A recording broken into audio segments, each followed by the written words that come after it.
Just plain ordinary hypocrites. Oh well.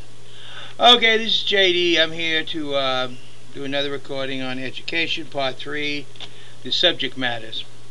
Okay, now, like I said at the beginning of part 1, our education system for the 50s was okay. That was good. For the 40s, it was excellent. For the 30s and 20s, it was outstanding. And prior to that, to the 1900s and late 1800s, it was unbelievable. But today, our subject matter is kind of lacking.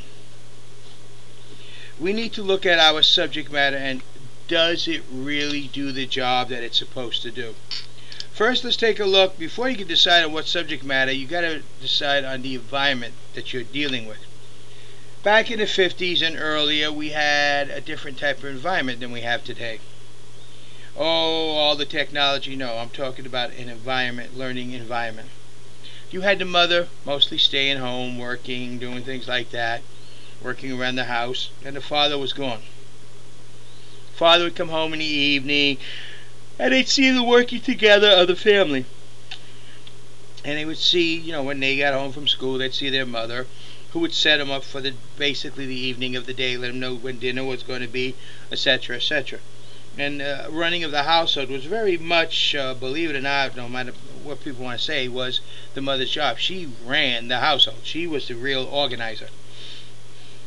And the father would come home, and they'd see the father come home, and he would do his thing. But really, the mother really ran everything. The mother said when dinner was ready. The mother said who was doing the chores. The mother really said a lot. So a lot of people don't realize that a real solid family, even though the father was, quote unquote, the head of the household, the mother was the real runner, the real organizer, the real on-hands person. And they got to see this, how the father and mother would work together. Well, now today, the latchkey kids, they get home before their parents.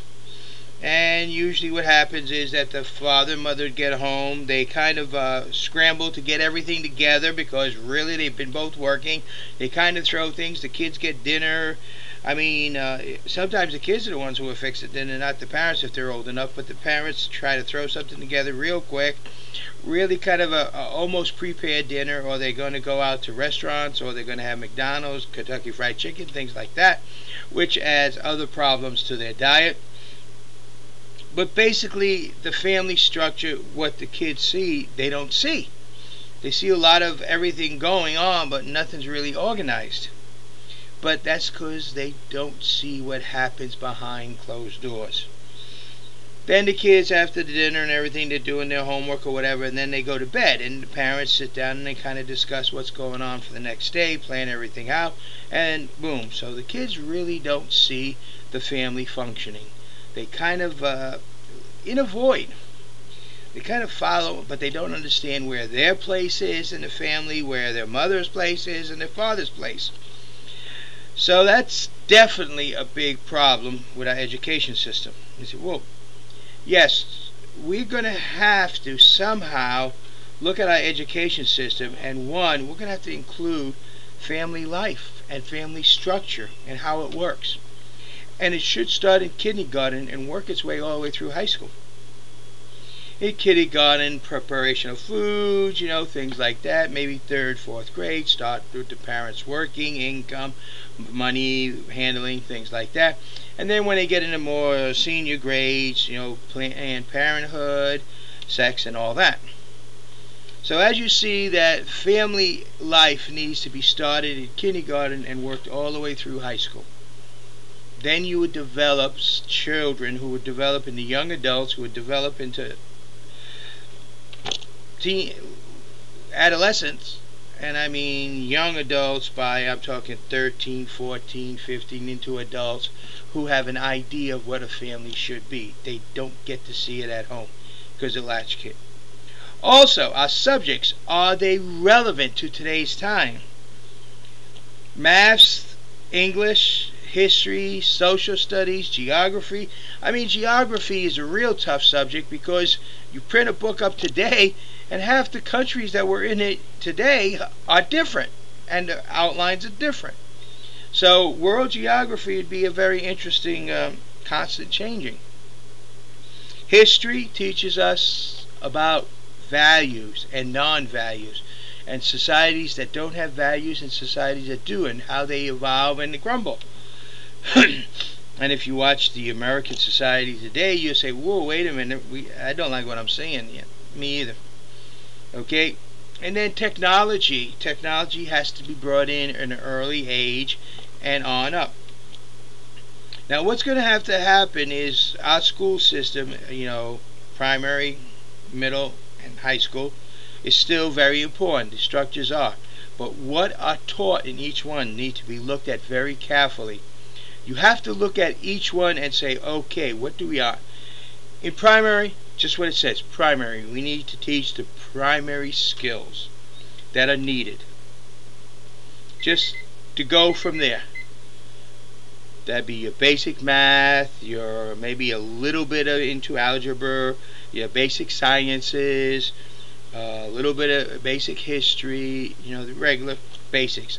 English, spelling, definitely spelling, the basics on your primary. Your secondary or middle school, you need to teach. That's where diversity needs to begin. That's where we're really falling apart. We need to start looking at our subjects and say, where is the student going? What do we have to do to give them? If a student completes primary school and nothing else, then yeah, he's a hamburger flipper. There's nothing you can say about that. That's where he's going to be. But when he completes middle school, he should have a knowledge to be a little bit better than that. He should be able to get into our society, have a basic understanding so that he could be functional. And that's what our subjects need to look at. High school, there's no reason why in high school, when they complete the 12th grade, they are not at least minimum 2 years into college in whatever courses they chose. Now, yeah, if they take the commercial, industrial courses, which deals with welding, machinists, carpentry, beautician, things like that, then those courses should be looked at seriously, and they should be taught them prospectively.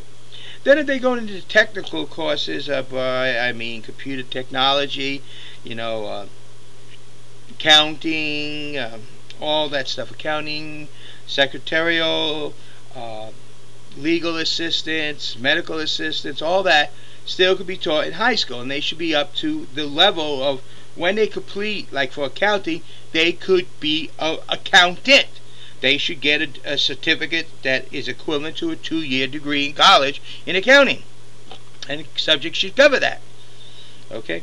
And then those who take college prep courses, that's courses that plan on going to college, by the time they finish high school, they should have everything that's required up to the first 2 years of college today. There's no reason why they don't. So we have to look at our subjects and replan our subjects out. We have to reteach our subjects to fit today's society and tomorrow's future, not yesterday. And that's where we are lacking in our education. Once we get our education in the future, towards the future, the students will be more interested, learn better, grading systems that enhance productivity instead of retarding productivity, and subjects that are relevant, as well as giving them an idea of tomorrow. All that needs to be looked into in our education system. So this is JD, who's going to be a write-in in every state. Even in Oklahoma and North Carolina, I can still be a write-in. The difference is I just have to notify them, and unless I get a whole bunch of votes, they will not count them. But if I get a bunch of votes, they are forced by law to count them. Have a nice day. This is JD, writing for president. Have a nice day.